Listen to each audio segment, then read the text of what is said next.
the maturity point there is that the business owner or the founder realizes that they need to get out of the service delivery. So you have to stop delivering services to clients. And that can be kind of an existential moment for people, like, well, wait a minute, I'm the guy. This is what I do. And in fact, clients are used to buying from you and seeing your face show up. But that is the primary thing that needs to change, is that you need to get out of the service delivery business. Welcome to the Agency Profit Podcast, a show dedicated to going deep space on agency operations, which is just as nerdy as it sounds. I'm your host, Marcel. I'm the CEO of Parakeeto, a firm that helps digital and creative agencies measure and improve their profitability.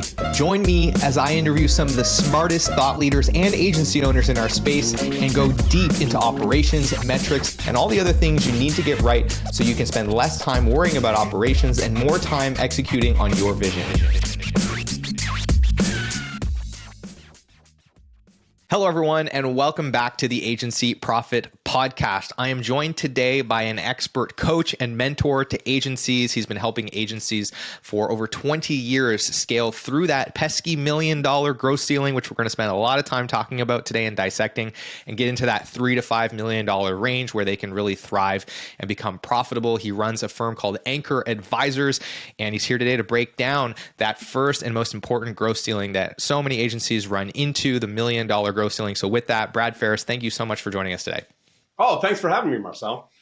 It is a pleasure. This is a topic that I'm very excited to dig into because anyone that I have ever talked to that has worked with agencies for any period of time recognizes that there is just this very clear pattern of like the $1 million mark, 8 to 10-ish people. There's people get stuck there. There's all these I'm going to call them base camps that as agencies try to scale up the mountain, there's these large groups of them that hang out in these base camps. And it's like the 1 million, 3 to 5 million, then again at the $10 million mark, that seems to be this very, very big correlation of people kind of getting stuck around that stage. And today we're going to talk about the $1 million mark, specifically go deep on that. So I'm fired up about this conversation, Brad. I'm ready for it. But before we get into all that, why don't you, in your own words, share who you serve and what you do?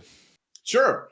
I work with founder-led agencies, creative firms who want to grow through that $1 million barrier. And typically they've come to the point where they realize that they are the problem. They are the reason that the business isn't growing, right? And so we work in a coaching and mentoring relationship to help the business owner to change their own behavior so that the organization can grow. Awesome. So you've been doing this for a long time. What got you into this space and why solve this problem specifically?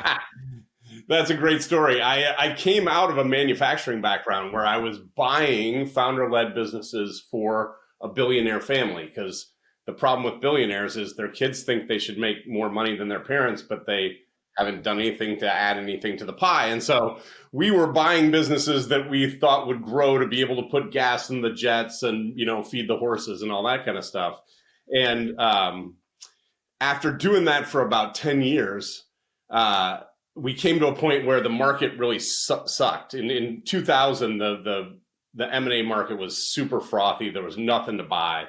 And so I went out on my own thinking I could switch sides of the table and start working for the entrepreneurs. And one of my first clients was an agency.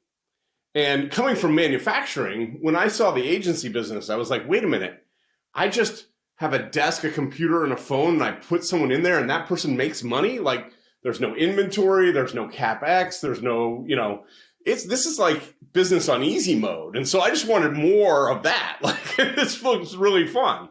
And so that's how I got started in the agency world, and have just more and more of my clients have been in the agency world until probably 2015. It was the majority of my business, and I kind of never looked back. And now for those listening, right, there's some nuance here in the language, because you could frame it as being easy. It's actually, now I think the insight is it's simple, but not easy, right? Well, the simplicity can be misleading. And I think that's the trap that, when you kind of get the start your social media agency gurus that are selling courses on how to start your agency. Yeah. They'll all talk about how simple it is, but the reality is scaling this service business model is not easy, even though mechanically it's a very simple business model. So that really dovetails nicely into this growth ceiling. So right around $1 million, I see it all the time. People get stuck. And for everyone's context, we are kind of crossing over that chasm at the moment. And so it's very topical that we're talking about this today, because we've had to go through the process of trying to get past that ceiling ourselves. So first of all, why do agencies get stuck right around $1 million? Well, if you think about what caused an agency to get to $1 million, a lot of it was the founder's own hustle and hard work. I mean, certainly when the business was getting started, that's all there was, right? You as the agency founder were out selling the work, and then you run back to the office and you do the work, and then you run back out and sell some more work. And initially what we do is we hire arms and legs. We hire people that can do parts of the thing, whatever the thing is, for us.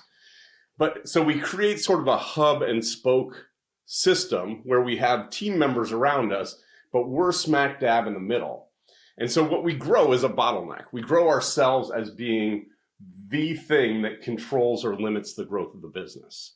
And in order for us to grow, and that kind of maxes out, like for most founders, that maxes out about 800,000, 900,000, like you said, 6, 8, 10 people.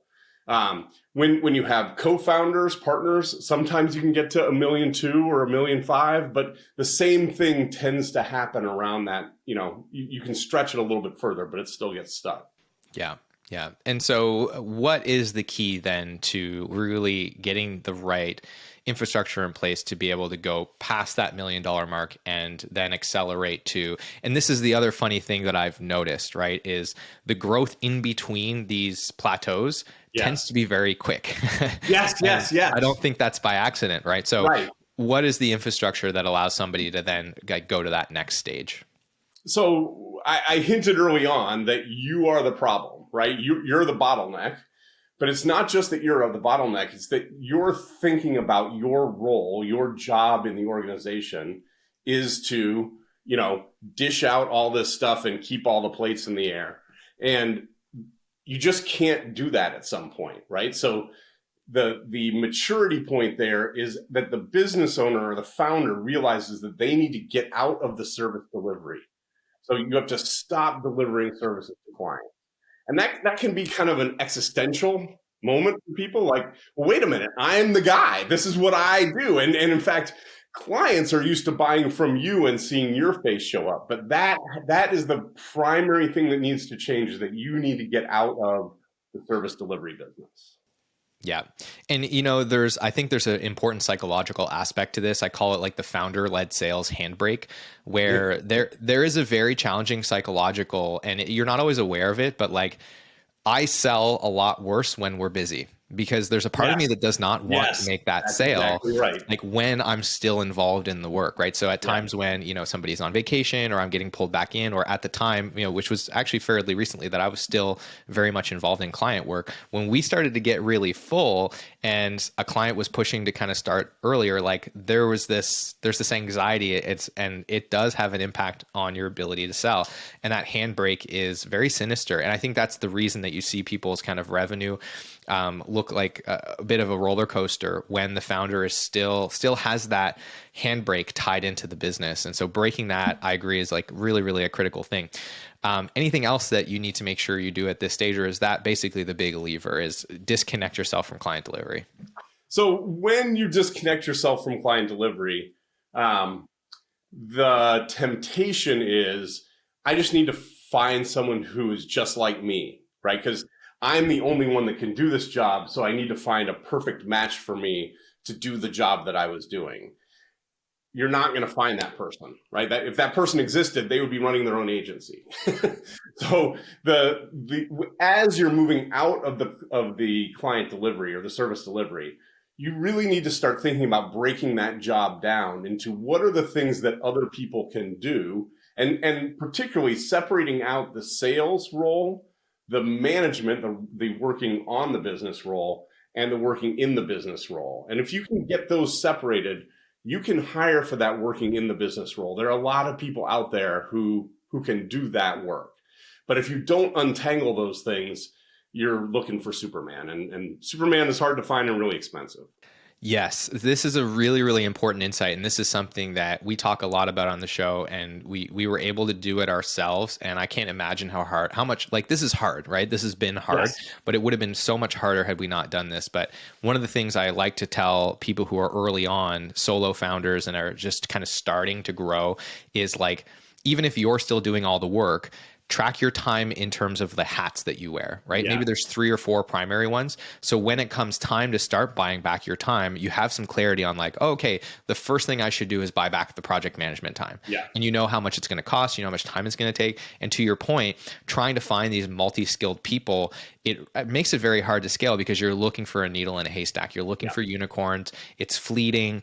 And then you end up with just golden man effects in the business where it's like, if that person leaves, now you're screwed as a founder. And that is now what, keeps me up at night is like, if this person left, I'd be screwed. I'd have to go find all this time in my calendar that's non-existent, right? It's a scary thing. So I think that's a really important insight is start to break these things apart and accept that, the expectation is probably that somebody takes more time than you do. Like it's going to be more expensive and it's going to be less efficient usually than you doing it on your own because you're dealing with normal human beings or even exceptional human beings. But let's just assume that you listening to this as an agency founder are an incredibly exceptional human being. And so it's unrealistic to expect people to be at that level.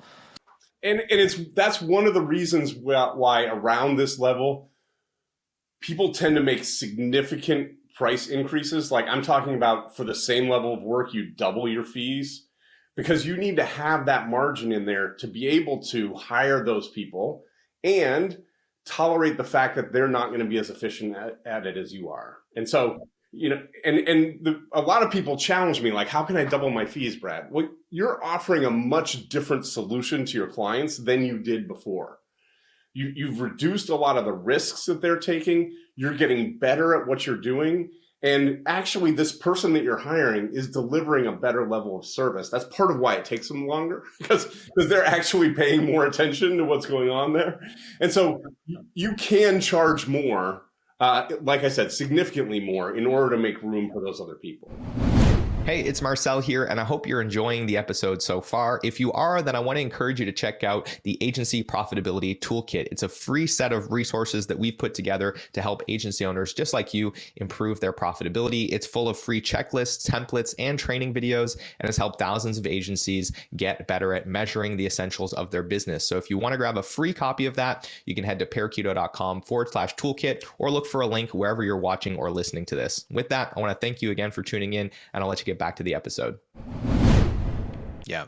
Well, one thing I'm curious to get your input on is one of my observations is at this stage, a lot of times a lack of just, it doesn't have to be advanced, right? But even just very rudimentary systems to measure performance, measure, client satisfaction, profitability, time versus budgets, like just the basics, utilization rates, like the very core KPIs. If there is none of that, that can compound this tendency for founders to, have trouble letting go because there's no visibility, right? And which makes complete sense. They don't have visibility, so they need to get back into the trenches to try and get it, especially if some things go wrong and then they start to get jaded. And I've seen that pattern play out to where if it goes on long enough, it creates a belief system that holds that founder back from ever scaling past that point because they don't believe that people are fundamentally capable or good or what have you. What's been your experience around kind of the measurement side of things to help support and create the confidence for somebody to cross that chasm? So this is a really deep challenge that extends beyond this transition and into that sort of $3 to $5 million company transition. What we have those people who need accountability. They need to show that they're demonstrating that they're progressing in their career and that therefore they have efficacy. So they will start to create measurement systems if you haven't created one because they want to show that they're making progress, right? They want the gold stars on their report card. And so what we end up with is this variety of measuring systems that people create. And mostly people are creating them for themselves. I want to make sure that my project is profitable. I want to make sure that I'm more efficient at this than I was the last time. And so you end up with this sort of nascent information system that when you start to pull the data together, it starts to not add up because people are tracking it in different ways and people are measuring different things. And so initially, we attempt to do that kind of measurement with real ad hoc systems, spreadsheets here and there. We might have a CRM, something like that. As your organization grows, now you get to 20 people or 25 people, those information systems completely fall apart, and you have to start adopting a more unified information system where you have one source of truth so that everybody is looking at the same set of data. And so the earlier that you start to do that in your agency development, the less painful that is when you finally get there. And I'm not saying go out and adopt a big agency management tool, but to the extent that you can, centralize on how you're measuring success for each of the roles in your organization. And even if it's on spreadsheets at the beginning, like everybody's measuring it the same way, everyone agrees that this spreadsheet is the spreadsheet that we look at, those kind of answers, because you're right, that starts to, especially for you as the CEO, when your hands aren't on the wheel anymore, that information is all you see. That's, like we talk about the pilot that's flying based on instruments. You have to trust the numbers that are coming out of your system. And if they're ad hoc, it gets really dicey. Well, this has been a great sales pitch for Parakeeto. I appreciate you indulging me on this, Brad. And just to double click on that for a moment, like utilization is such an easy example of this. Anytime I go into an organization where there's a legitimate kind of operations team now built out, and there's a couple of different people on that team that are looking at metrics, almost every single time when I go to the project managers and then the operations person and then the founder, and I ask them, how do you measure utilization? I get a different answer, right? And why is that? Well, of course, it's because exactly your point. Everybody started measuring the thing. And then at some point, the founder, was at an event or read a blog post and was like, we need to track utilization. So he just goes and tells his team that. So now the project manager is tracking it based on delivery capacity, because that is a bias that helps them look like they're performing well. Right. And delivery utilization is a great project management. It's a great metric for them because it does help us understand, well, how much of the available capacity are you allocating to the team? Great. Operations are usually doing it in a slightly different way. And so there's usually some kind of in between of like delivery capacity versus gross capacity. And the founder, they really care about, well, how much of the payroll that I'm buying every month is being, so those are different calculations. And then the billable hour definition tends to change a lot too, depending on like somebody's perception. And the biggest one with this is like internal time, where people are like, oh, well, this time on the company website was billable. And it's like, well, it was productive, but is it billable? And all of this, right? Like these nuances multiplied by 5 or 6 different metrics causes all kinds of problems. And it's exactly what you've described. So I think that's an astute observation. Any other key mistakes that you see at this point as people try to solve their way out of this that holds them back from getting to the outcome? Let me jump off of what you were just saying, and then I'll come back to that question, if that's okay. One of the ways to solve for this is if you run your standing meetings, like you have a production meeting every week, and you have a business development meeting every couple of weeks. So you have these standing meetings where you're helping to coordinate people's activity.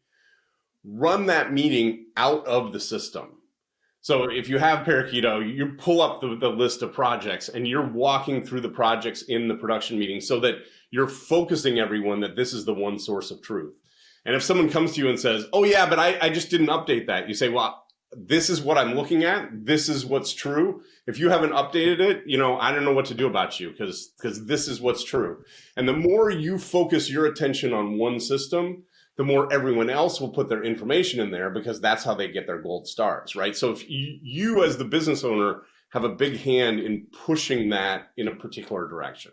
Yeah. And it's so like, we did not rehearse this, by the way, anyone that's listening, but like, this is such a fundamental concept for us. Cause when you think about like, well, timesheet compliance and people not following the conventions, like that exercise regulates so many of those issues because your team sees how those mistakes that they make actually impact the conversation. It leads you to conclusions that are not in line with what actually happened. Right. And when they start actually seeing the rubber hit the road, that corrects so many of these compliance issues that people run into.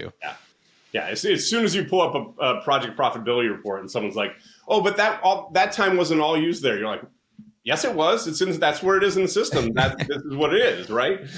I mean, then 100%. that starts to, you don't have that problem anymore.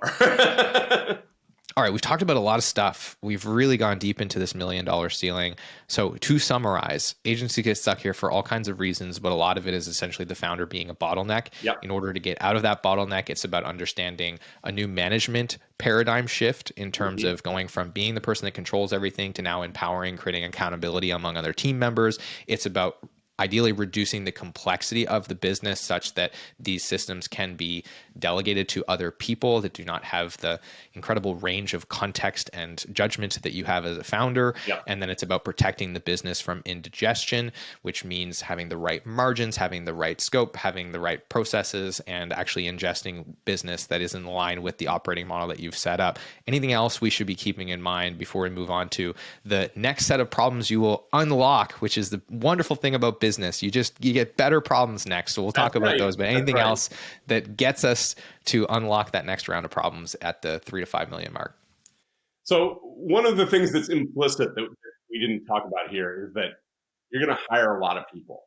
Like if you're going to go from an agency of 6 to an agency of 25,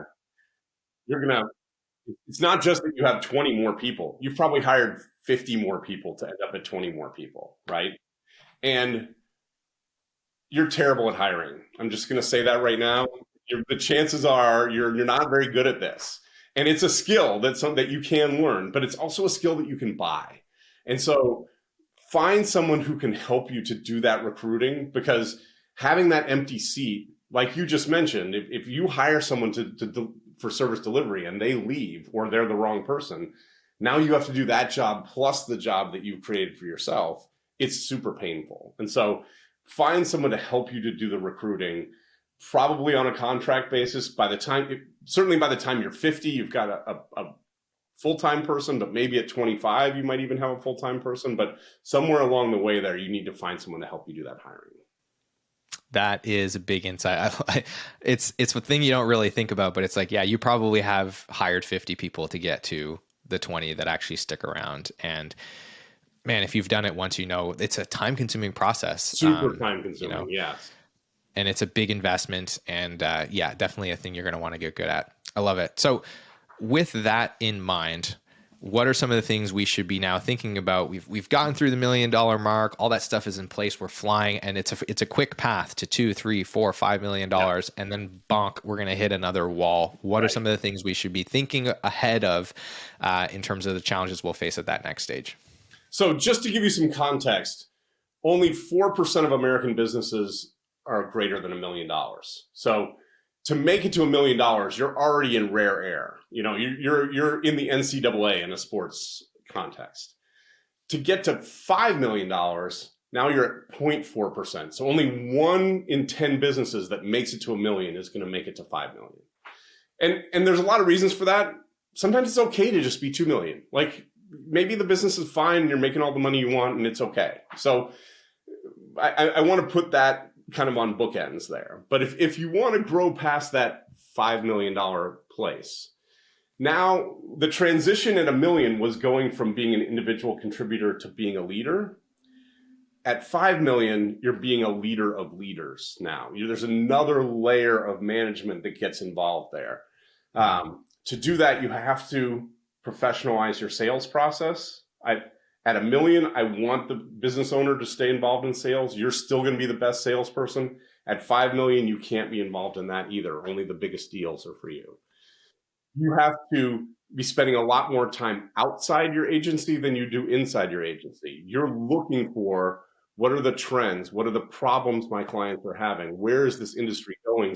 Because the changes that you're making in your business aren't going to hit the ground for another year, because now you're so far away from where the business is on a day-to-day basis. And that's a good thing. You have a lot more leverage now, because when you do steer the ship, you're steering a much larger ship. The other thing that's going to come into play in that realm is whether or not you want to take on other people's money. There's opportunities for acquisitions or for using some private equity money to grow your business a lot more rapidly. And that, for most people, is a whole new world that you need to learn a whole lot about. And so those are the things that I start to talk to people about in that $4 to $5 million range. And I think this is a good insight into like, and this is why I see business as the ultimate personal development exercise, right? Totally, Because as 100%. the founder, right, the goalpost only ever moves. I mean, Apple is $1 trillion with a T company. There is no ceiling to this. And being the CEO of a company is a different job, right, at each stage of growth. And you might not like that job, right? What you might have described just now to some people might have been like, oh God, that sounds terrible. I don't want to spend my days doing that. And that is the insight, which is like, yeah, that maybe that's the case. And so maybe you just don't go there and you let go of that desire that is, I know in my case, a lot of that stuff is ego driven, or it's about an insecurity. It's about wanting to prove something. And all this is about vanity, as opposed to like genuinely being interested in the problem solving that you will have to do as a founder at that level, and the growth and the skills that you'll have to develop. So keep that in mind. Maybe you really do want to be a $5 million agency, but understanding, just having a small glimpse into what that job actually is. Maybe you don't. And then the focus should just be on, let's get to the place where I enjoy my day to day, and then let's make that very profitable. I have 2 clients right now that, one of them was complaining to me last month. He's like, Brad, I feel terrible. I'm only working like 3 hours a day and I'm making more money than I've ever made in my life. And I'm like, that's called winning. That's a good thing. You should be proud of that. Like, you're my hero right now. And so that's possible in that $2-3 million range to not have to put a lot of hours in and still pull a lot of money out of the business. So if that's a way you want to go, that option is there. Or you can take that money and plow it into growth and keep going with the business. So there's lots of options as you get bigger. The funny thing is there's almost not an option at $1 million, because you're going to kill yourself if you don't make the transition. It's like, yeah. And just, to attest to that, it's like, that was what we ran into at Parakeeto this year, where it was like, okay, this is as big as it's going to get as the Marcel show, with, a team around him basically, and an amazing co-founder that is like behind the curtain. Nobody knows he's there, but he's incredible. And then we had the conversation like, okay, do we stop here or do we keep going? And both of us immediately agreed, okay, no, we want to get through this next trench, but it's like going around a berm turn in mountain biking. If you hesitate, you will fall off the bike. So you have to fully commit, go through the turn. It's been a lot of hard work, but we're coming out the other end. And, I'm really excited about this next phase, but, it's a very deliberate decision. And, it's not to say that there's no turning back, but it's going to really suck if you decide halfway through it that it's not what you want anymore, because it'll have been a big investment of time and money. When you make that decision and you start hiring those better people to your team, and you and I talked about this right before we got on, that you increase your costs, right? So you're taking your profit and you're giving it to someone else in a salary. And then B, you're also making your time situation worse, because now you're training and developing someone to do something that you were doing before. So you just reduced your income and increased your hours. And so in the short term, it really feels like it's going backwards. And this is where having an advisor who's been through this before can really come into play, because it can feel like I've done something terrible. I'm going the wrong way. I just need to go back, right? But what you need to know is when you get to the bottom of that hill, there's another side to that hill where things come up on the other side. And if that's true, you want to have this be the shortest period of time possible, not the longest period, right? And the worst thing you can do is to get stuck down here at the bottom where you're trying to get over that hump for years and years and years, because that stinks. So you want to get through that transition as quickly as you possibly can. Well, here's hoping that today's episode has created the clarity for those that are coming up on, or perhaps currently at the bottom of that growth trench. I've been calling it a growth trench because that's really what it feels like. It is. To get through it more quickly, come out the other side, and take a nice big deep breath of fresh air as they get themselves out of client delivery. What a dream that is. So with all of this, Brad, this has been just a fantastic conversation. One of my favorite discussions we've had on the show so far. I'm sure there's lots of other people listening that feel the same way and want to hear more of you in their ears or see more of you on their screen. Where should they go on the internet to find you? Anchoradvisors.com is our company website. I'm at BL Farris, Farris, on Twitter, although I'm not there very often anymore. I'm on LinkedIn quite a bit at Brad Farris. All right, awesome. So links to Brad's Twitter, LinkedIn, and of course his website, Anchor Advisors, in the show notes. Just scroll down and you'll be able to click right on that and get connected to Brad. With that, Brad, thank you so much for joining us today. This has been a lot of fun. And thanks for spending the time. Yeah, it's been great. I love talking about this. I could talk about this all day. And for those of you listening at home, let us know wherever you're listening to this, what you got from the show. We love hearing from you. Absolutely. Leave a comment, send us an email, reach out. We always love hearing what's striking value so we can make sure we create the best possible content for you. So reach out and let us know. We will see you on the next episode. Thank you for tuning in. Cheers.